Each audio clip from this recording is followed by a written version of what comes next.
Good evening, visitors. Welcome to the Australian War Memorial's Last Post ceremony. My name is Joanne Smedley, and joining us today from the Australian Army is Officer Cadet Nicholas Toohey. We warmly welcome the family of Private William Keating, whose story will be told shortly by Officer Cadet Toohey, who is a family member of Private Keating. We welcome the veterans who have served, those that are still serving, and the families that support them. We acknowledge the members of RSL and Services Clubs Association, RSL Victoria and RSL Queensland, who are watching the broadcast of this ceremony across Australia. During this evening's ceremony, wreaths will be laid at the base of the Pool of Reflection by family and visitors. Please stand and join in the singing of the National Anthem.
The Australian War Memorial was the vision of Charles Bean, Australia's First World War official historian.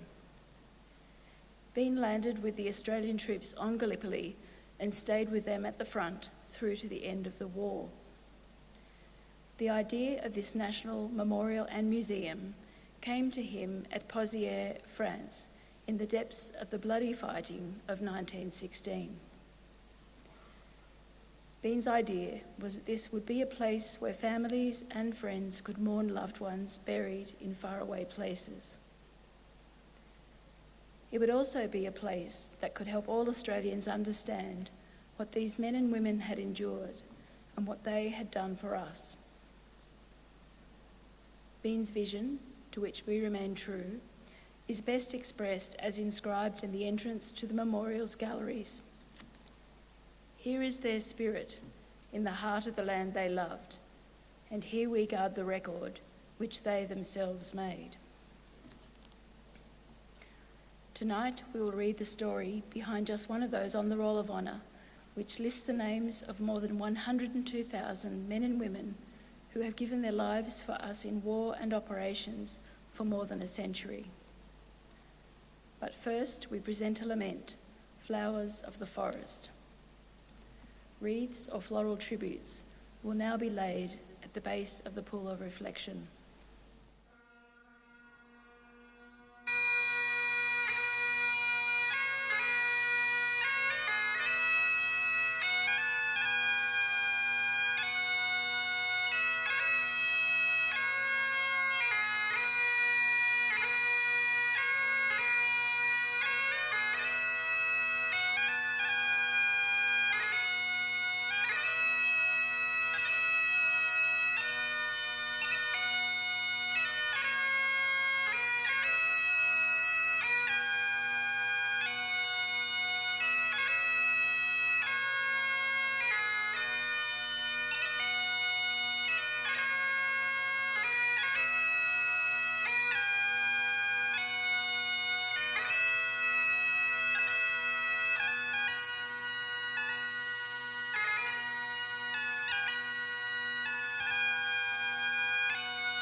Today, we remember and pay tribute to Private William Keating. William Keating was born in 1890 to John and Ellen Cross near the town of Darnham, Victoria. Known to his family and friends as Will, he attended Catholic school in Warrigal, worked as a farming assistant, and served for 18 months in the Citizens Military Forces.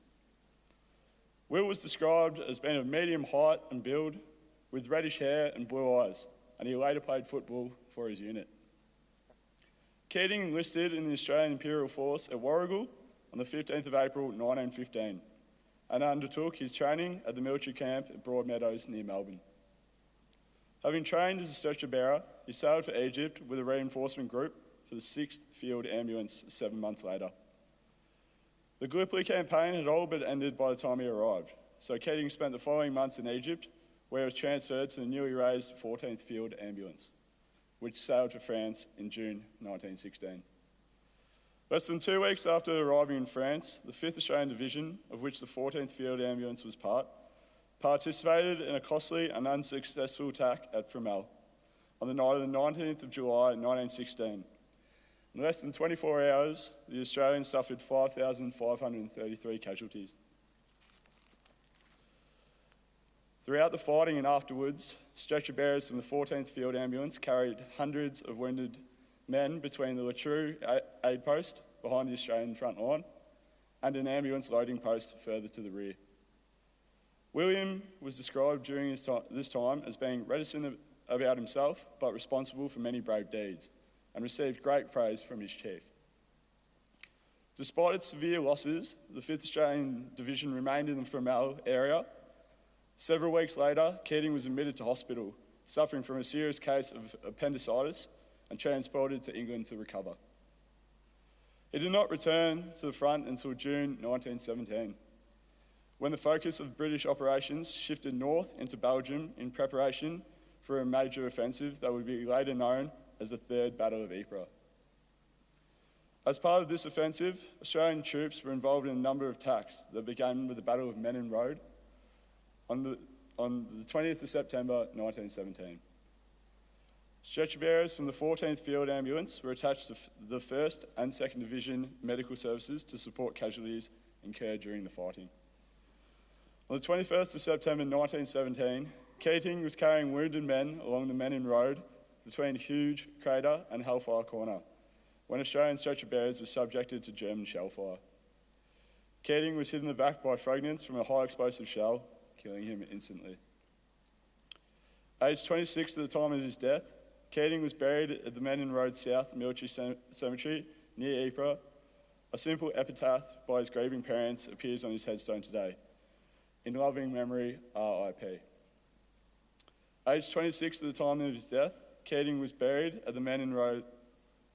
Keating's family received a letter from him 2 days after receiving news of his death. Although the historical record does not provide information as to the nature of the letter, his sister Ellen devoted great energy and described herself as very anxious about tracking down her brother's possessions, finding information regarding the nature of his wounds, and finding a photograph of his grave. Private William Keating is listed on the honour roll to my right, among almost 62,000 Australians who died while serving in the First World War. This is but one of many stories of service and sacrifice told here at the Australian War Memorial. We now remember Private William Keating, who gave his life for us, for our freedoms, and in hope of a better world.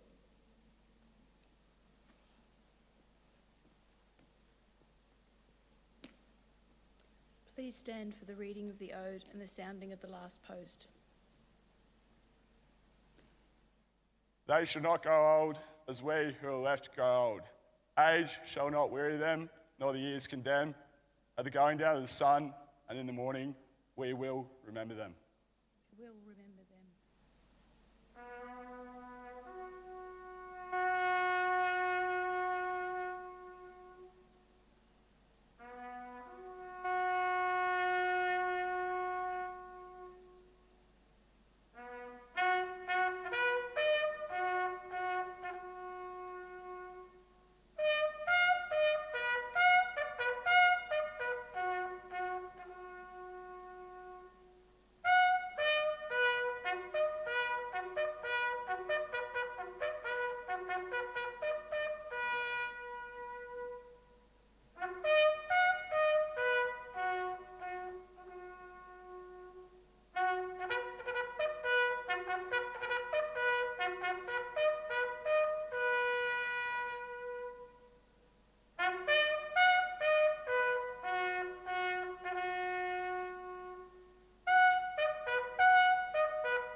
lest we forget.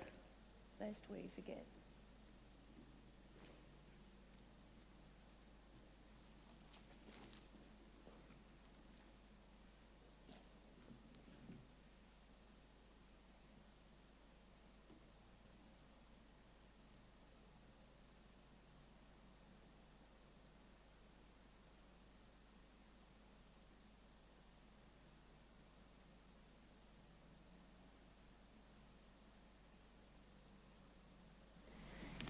We leave you this evening with the words of the memorial's founder, Charles Bean.